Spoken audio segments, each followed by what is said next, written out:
اس لیے لوگ انتظار کرتے رہیں گے اور جناب بلال حبشی جنت میں پہنچ بھی جائیں گے. ابھی میزان عمل لگا ہوگا لیکن حضرت ابو ذر غفاری جنت میں ٹہلتے ہوئے نظر آ رہے ہوں گے. لوگوں نے جمع نہیں نہ کیا. جتنا مال زیادہ اتنی چیکنگ بھی اس کی زیادہ, جتنے بیگ زیادہ ایئرپورٹ پہ اتنا انتظار بھی زیادہ. ہینڈ کیری والے کو کوئی مسئلہ اسی کسے دے کچھ بھی نہ لگ دے تے نہ کوئی ساڈا دردی. بھئی مال کاہے کا تو حساب کاہے کا. مولا علی شیر خدا کرم اللہ تعالی وجہہ الکریم سے کسی نے کہا ہم گنجائشیں تلاش کرتے ہیں نا, اور شریعت کی گنجائش اختیار کرنے میں حرج بھی کوئی نہیں ہوتا. شریعت گنجائش دیتی ہے, مال جائز ہو آپ کو تو آپ اس کو استعمال کریں. بڑا مکان بنائیں, بڑی جائیداد خریدیں, بڑی گاڑی میں سفر کریں, مہنگا موبائل خریدیں, اچھے کپڑے پہنے, کوئی منع نہیں کرتا. لیکن جو حضور کا مزاج ہے, جو سرکار نے اپنے لیے پسند کیا, وہ یہ ہے کہ سویرے روٹی کھانی ہے, شام کو فاقہ کرنا ہے. تو حضرت مولا علی شیر خدا کرم اللہ تعالی وجہہ الکریم سے کسی نے کہا کہ چلو جائز پیسے اکٹھے کر لیں, جائز تو جمع کرنا منع نہیں. تو حضرت علی کی باتیں بڑی حکمتوں والی تھی نا, تو ایک جملے میں انہوں نے کئی جواب دے دیے. کہنے لگے میاں مال حرام ہو تو عذاب ہوتا ہے, حلال ہو تو حساب ہوتا ہے, لہٰذا ہم دونوں کام ہی نہیں کرتے, نہ ادھر جاتے ہیں نہ ادھر جاتے ہیں. جمع کرنے کی حاجت کیا ہے؟ دنیا اتنی سجا لینا, اتنی سوار لینا. بڑا ٹھنڈا اے سی چلتا ہے ہمارے کمروں میں, کھلی آنکھوں سے لوگ بستر سے اٹھ نہیں پاتے. آنکھیں کھل گئی ہیں, الارم بج گیا ہے, لیکن وہ بہت مزے کی پسند کی روٹی رات کھائی تھی, اپنی مرضی کا کھانا کھایا تھا, پیٹ بھر کے کھایا تھا, مرضی کے مشروبات پیے تھے, ٹھنڈے کمرے میں آرام ہے, کھل گئی ہے آنکھ, موٹے الارم نے آواز دیا اٹھو. لیکن یہ غفلت ہے نا, دنیا جمع کر لی ہے نا ساری. میں آپ کو صحیح بتاتا ہوں, اگر یہ ساری آسانیاں نہ ہوں, دقتیں ہوں, تو کچھ رات کو ہمیں تھوڑا پسینہ بھی آئے تو بار بار آنکھ کھلے. یہ مچھر کبھی نہ سونے دے تو بار بار آنکھ کھلے. یہ تن آرام پسند نہ ہو تو کچھ اٹھیں, کچھ رات کو گرمیوں کی چھوٹی راتوں میں بھی تہجد پڑھی جا سکے. لیکن اقبال کہتے ہیں لہو مجھ کو رلاتی ہے جوانوں کی تن آسانی. یہ تن آسان ہو گئے, مزاج نہیں رہا ہمارا. ہمیں آرام چاہیے, سکون چاہیے. آپ یقین کریں کبھی کبھی میں حیران ہوتا ہوں, رونا آتا ہے اپنی اگلی نسل پر, رونا آتا ہے, رونا آتا ہے. یعنی بچے مدرسے میں پڑھنے والے, چونکہ وہ اے سی والے گھر سے اٹھ کے آتے ہیں, مدرسے میں پڑھنے والے بچے کہتے ہیں جناب وہ کچھ گرمی زیادہ ہے تو میری کچھ طبیعت برداشت نہیں کرتی, تو میری اماں نے کہا تھا 4 چھٹیاں لے لو کہ موسم ٹھیک ہو جائے گا تو پھر سے تعلیم ہو جائے گی. تو غور سے چہرے دیکھتے ہیں تو ہم کہتے ہیں یار اگر کل کو ہمیں جہاد پہ جانا پڑا تو ہم لوگ جائیں گے, ہم میدانوں میں نکلیں گے. ہم وہ لوگ ہیں جو سختیاں برداشت کریں گے, یہ والے لوگ ہیں جو میدان میں جائیں گے جو ایک منٹ کے لیے اتنی دنیا جمع کر لی, مرنے کو جی نہیں چاہ رہا. حضرت شاہ فرید الدین اتار رحمت اللہ علیہ کہتے ہیں میں بڑا مہنگا کاروبار کرتا تھا, عطر بیچتا تھا. مہنگا کاروبار ہے نا, عرب شریف کے اندر آپ جائیں تو جہاں سونے والی دکان ہوتی ہے اس کے ساتھ خوشبو والی دکان ہوتی ہے. مکہ مکرمہ میں دیکھ لیں, مسجد نبوی میں دیکھ لیں, مہنگا کاروبار ہے. اور اب میرا بزنس تھا, کاروبار تھا. تو آپ فرماتے ہیں کہ ایک دن ایک بزرگ آ گئے, انہوں نے ایک شیشی دیکھی, خوشبو سونگی, دوسری, تیسری, چوتھی. اچھے سیل مین آگے بڑھ کے خود کہتے ہیں آپ کو کیا چاہیے. میں نے بھی کہا بابا جی کیا چاہیے مجھے بتائیں, کیا دیکھ رہے ہیں؟ تو بابا جی بڑے دھیمے, ٹھنڈے اور حوصلے والے لہجے میں کہنے لگے پتر دیکھ رہا ہوں تیری جان بڑی مشکل سے نکلے گی. تو میں نے کہا وہ کیوں؟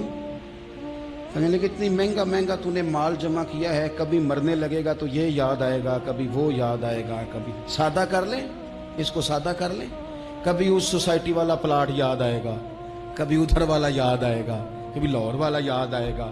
کہاں مرنے کو جی چاہتا ہے. اور پھر ایک اور دھوکہ ہے, میں بچوں کے لیے کر رہا ہوں. بچوں کے نام تو ایک دھیلا بھی نہیں, وہ تو سارا آپ کے اپنے نام ہے. ایسے ہی بہانہ بنایا ہوئے بچوں, کس بچے کے نام؟ بچے نے تو 50 دفعہ کہا ہے کہ وہ ایک دکان بیچ دو, میں نے کام کرنا ہے. تو ابا کہتا مراں گا تو تاں بکے گی. کہاں بچوں کے لیے؟ کون کہتا ہے بچوں کے لیے؟ یہ تو خواہشات ہیں جن پر ہمارا اپنا قبضہ ہے, ہر کنجی تو ہماری جیب میں. کون کہہ رہا ہے؟ وہ تو کبھی جا کے ملے گا ان کو جب موقع آئے گا. تو کہا یہ اتنا مال جمع کیا ہے تو پتر تیری جان تو مشکل سے نکلے گی. تو کہتے ہیں میں دنیا دار تھا, دنیا دار کو نصیحت کریں تو وہ غصہ کرتا ہے, طنز کرتا ہے. کہتے مجھے غصہ آیا تو میں نے جھٹ سے کہا, لوگ کہتے نہیں تم اپنی قبریں جانا ہے تو میں آپ نہیں کہتے میں نے جھٹ سے کہا, میں نے کہا بابا میری جان تو مشکل سے نکلے گی تو تیری کیسے نکلے گی؟ تو کہتے ہیں بابا جی کہنے لگے پتر ادھر آ نا ذرا. تو میں کاؤنٹر کے اوپر سے ہو کے بابا جی کے پاس آیا. وہ میری دکان کے فرش پہ لیٹے, کعبے کو منہ کیا, کلمہ پڑا اور ان کی روح پرواز کر گئی.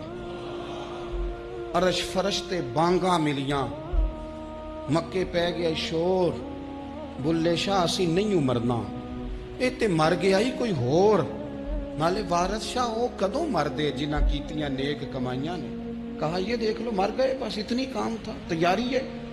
امام غزالی کا آخری وقت تھا نا, تو انہوں نے وضو کیا, غسل کیا, خوشبو لگائی, اپنے ہاتھوں سے چادر بچھائی, پھر تکیہ رکھا, پھر لیٹے, پھر حضور پہ درود پڑھا, اور پھر کہنے لگے رب اگر تیری مرضی ہے تو غزالی بھی تیرا تیار ہے. بس یہ جملے زبان پہ تھے اور روح پرواز کر گئی. موت کو سمجھے ہیں غافل اختتام زندگی, یہ ہے شام میں زندگی, پھر صبح دوام میں زندگی. عزیز بھائیو, ہم نے نا بڑی آسائشیں جمع کر لی, بڑا کچھ اپنی عقل کے زور پر ہم نے اکٹھا کر لیا. نہیں ہمارا پروگرام. کسی سے پوچھ لے صحت کیسی ہے, تو عمر اگر اس کی بڑی اوپر بھی چلی جا رہی ہو, اب تو خیر سالگرہ میں آنے کا رواج ہر جگہ آ گیا ہے, ہم سے بھی لوگ پوچھتے ہیں کہ آپ بتائیں آپ کس تاریخ کو پیدا ہوئے تھے, تو میں کہتا ہوں کوئی کارنامہ سر انجام دے لینے دو, پھر بتا دیں گے. ابھی تو کچھ کر نہیں سکے, کچھ بتائیں گے تو کچھ دن بھی منا لیں گے. ابھی تو لگتا ہے کہ بڑا وقت ضائع ہو گیا ہم سے. تو عزیز بھائی, کوئی نہیں کہتا کہ اب ٹائم آ گیا ہے, شوگر ہو گئی ہے, بلڈ پریشر ہو گیا ہے, طبیعت خراب رہتی ہے, فلانا مسئلہ ہو گیا ہے. تو تمنا موت اور موت کا ڈر اور نہ مرنے کا ارادہ اور دنیا سے دل کو لگا کے رکھنا اور ہر وقت جینے کی خواہش پیدا کرنا اور ہر وقت حالمی مزید کی دوڑ میں رہنا, وہ لوگ اس لیے تیار رہتے تھے, دعائیں مانگتے تھے شہادت کی, کہ انہوں نے نا دنیا بنائی نہیں تھی. حضرت عمر نے تو دوسرا کرتا نہیں پہنا ساری زندگی. وہ جو مکان آ رہا تھا وہی چل رہا تھا, وہ تو تھوڑے پہ قرضہ تھا ان پہ, لیکن ہر نماز کے بعد صحیح بخاری میں موجود ہے وہ دعا مانگتے تھے, اللہم ارزقنی شہادتا فی سبیلک, یا اللہ ایسا نہ ہو میں تبھی موت چلا جاؤں, مجھے اپنے رستے میں شہادت کی موت دینا. ہر نماز کے بعد دعا مانگی جا رہی, لیکن شہادت والی موت کی نہیں, شہادت والی موت. اللہم ارزقنی شہادتا فی سبیلک. اور مالک مدینہ چھوڑنے کو دل نہیں کرتا, یا اللہ شہادت کی موت دینا, اور دینا بھی اپنے نبی کے شہر کے اندر, یہی رہوں, یہی میرا مدفن بنے.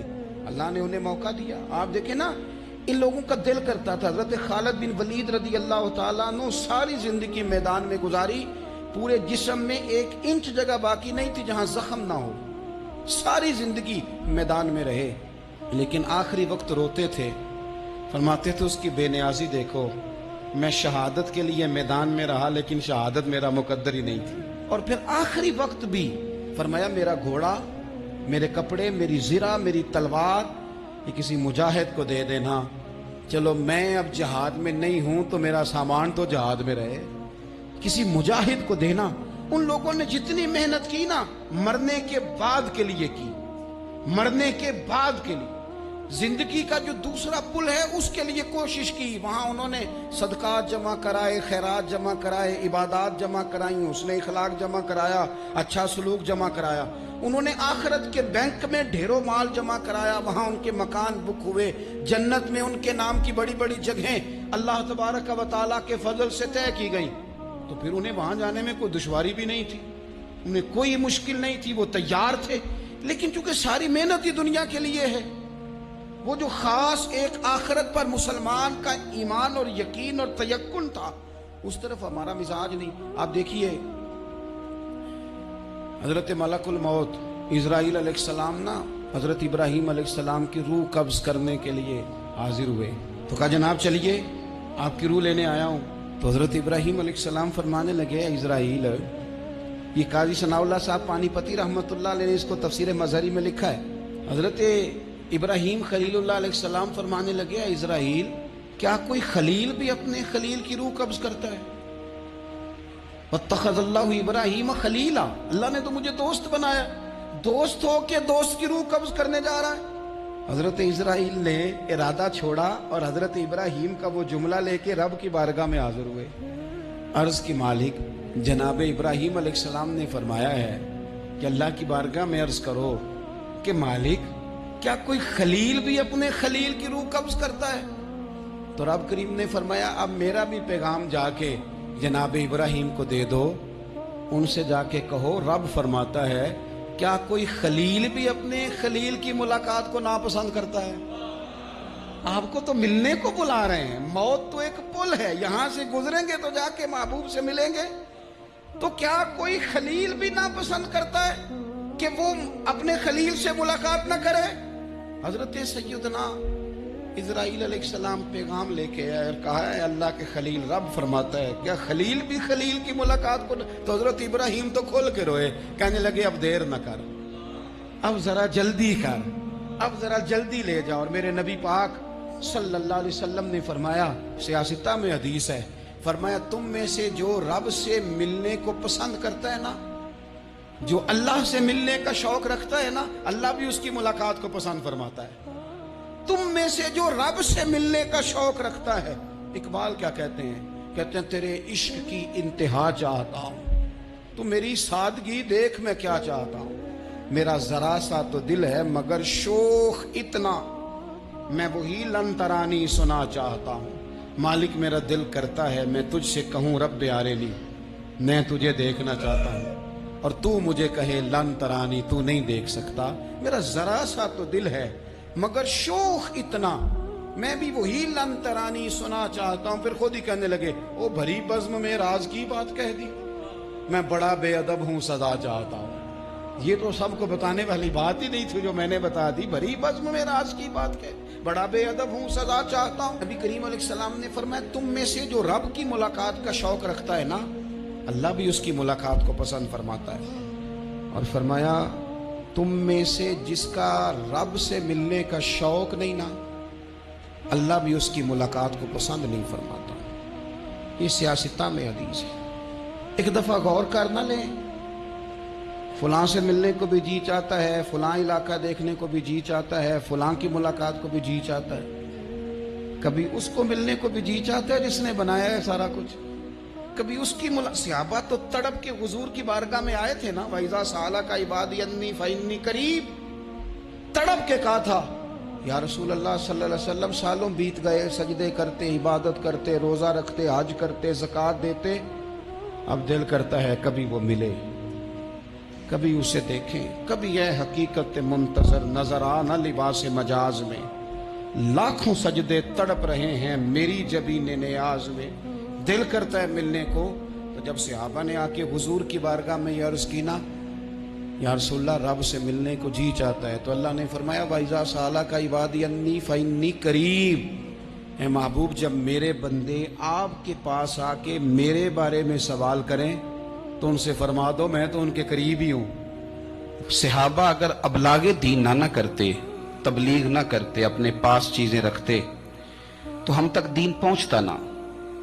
انہوں نے بڑی ذمہ داری کے ساتھ، روایت حدیث کا معاملہ ہو یا حفظ دین کا، بڑی ذمہ داری کے ساتھ. پھر ہمارے محدثین نے محنت کی اور کتابیں جمع کر کے ترتیب دے کے ہم تک پہنچائیں. ہماری یہ ذمہ داری ہے کہ ہم خیر کی بات آگے پہنچائیں، خیر کی بات.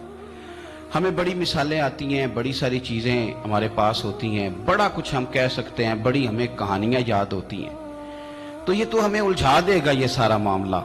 کیا یہ اچھا ہو کہ ہم جمعے والے دن اپنے خطیب صاحب سے جو حدیث سنتے ہیں اسے اچھے طریقے سے ذہن میں بٹھائیں، اور پھر پورا ہفتہ گھر کے اندر، بازار کے اندر، گلی کے اندر، دوستوں میں، بچوں میں جب بھی بیٹھیں تو اپنی بات مدینے والے رسول کی بات سے شروع کریں.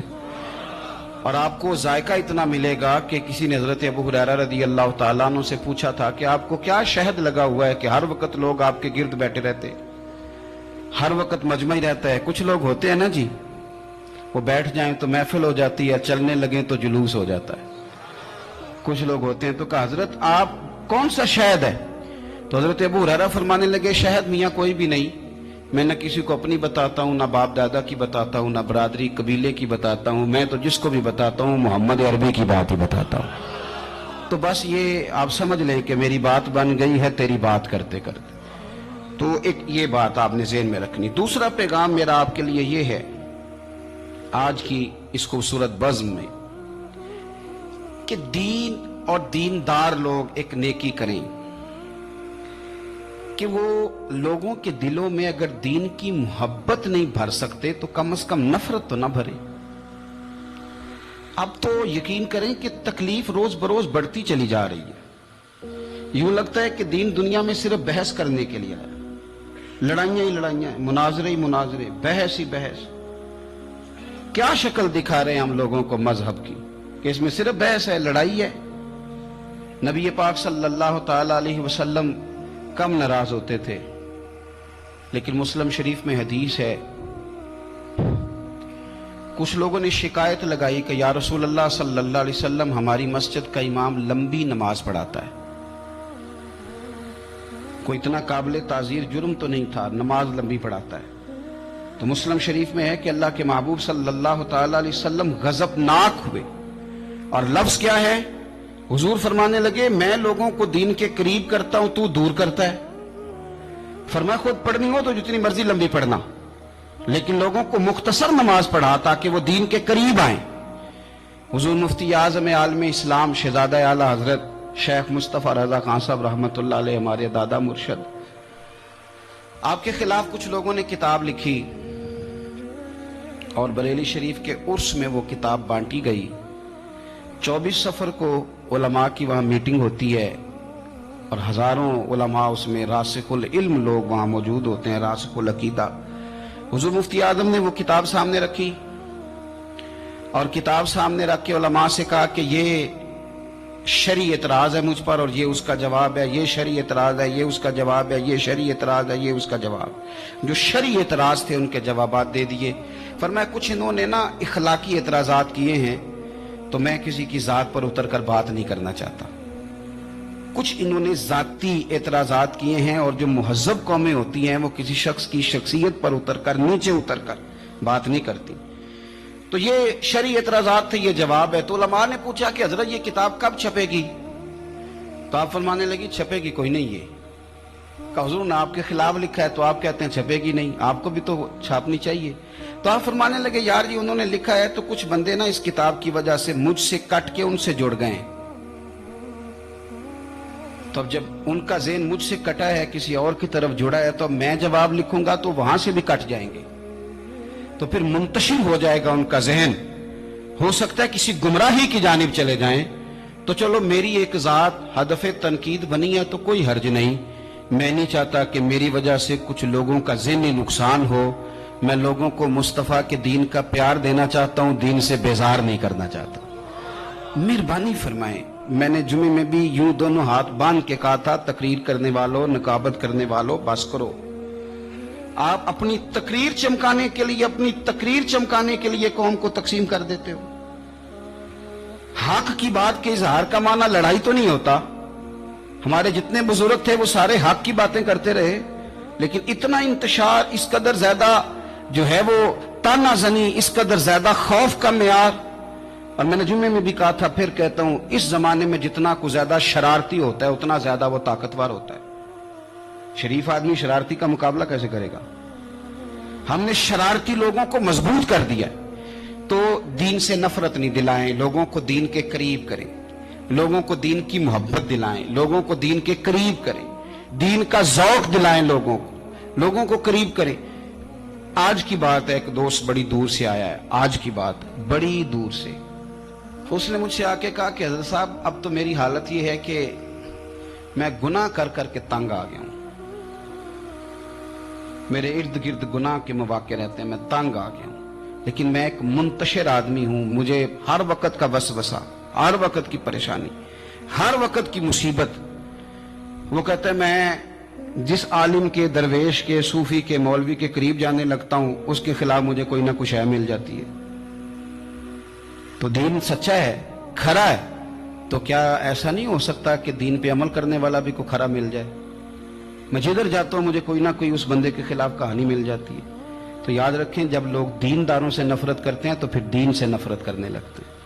یہ ہم نے تباہی کر دی ہے.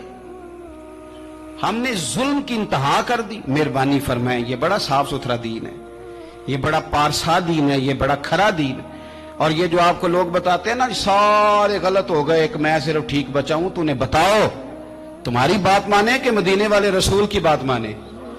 نبی پاک صلی اللہ علیہ وسلم نے فرمایا میری امت کبھی گمراہی پر جمع نہیں ہوگی, یہ نہیں ہو سکتا کہ ساری گمراہ ہو جائے. تو اس لیے انتشار کا مزاج چھوڑیں اور لوگوں کو میٹھا, ٹھنڈا, پیارا, خوبصورت دین لوگوں تک پہنچائیں, میٹھی بات کریں اور اچھے طریقے سے لوگوں تک پیغام حق پہنچائیں. لوگ کہتے ہیں جی میں بات سچی کرتا ہوں اس لیے تلخ رہتا ہوں. نبی پاک سے زیادہ سچی بات تو کوئی بھی نہیں کرتا تھا. حضور بات بھی سچی کرتے تھے اور لہجہ بھی شہد سے زیادہ میٹھا ہوتا تھا. تو یہ کون سی کہانی سنا رہے ہو؟ نہیں کہ میں کڑوا اس لیے ہوں کہ میں سچ بولتا ہوں. سچ کڑوا نہیں ہوتا, سچ تو شاندار ہوتا ہے, سچ تو سونا ہوتا ہے, سچ کا تو چہرہ نکھرا ہوا ہوتا ہے. سچ کہاں کڑوا ہوتا ہے؟ کڑوا کسیلا تو ہے, اس لیے تو نے ساری تباہی اتار دی. تیسری بات, آج کی اس گفتگو میں تیسرا پیغام امام علی مقام کی شہادت کے لحاظ سے یہ سنیں کہ ضروری نہیں کہ جو بات آپ کر رہے ہوں سارے لوگ اسے ایگری بھی کریں, یہ بھی ضروری.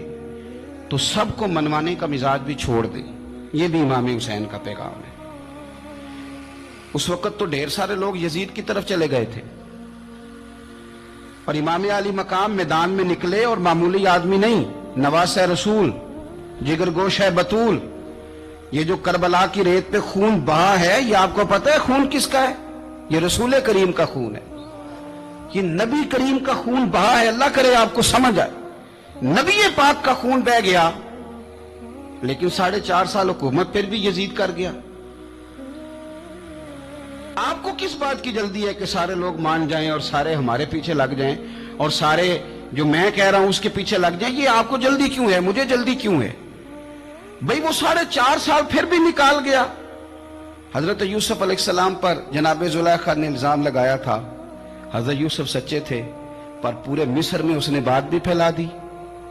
12 سال جیل میں بھی رہے, تھے تو سچے نا, لیکن اس سچ کو نکھرتے 12 سال لگ گئے. لیکن رب کریم نے فرمایا یوسف سچے ہو پر 12 سال پھر بھی جیل میں رہنا پڑے گا, سچے بھی ہو کھرے بھی ہو. پر 12 سال جیل میں رہے, پر عرش کے مالک نے فرمایا پہلے آپ مصر کے قیدی تھے, اب آپ کا سچ نکھر گیا ہے تو مصر کا حکمران بنا دیا جائے گا. چوتھی بات یہ سنیں اور اچھے طریقے سے. ہمارے ہاں نا ہماری محفل رہ گئی ہے, تنہائی ختم ہو گئی ہے. تھوڑا تنہائی میں رہنا بھی شروع کریں.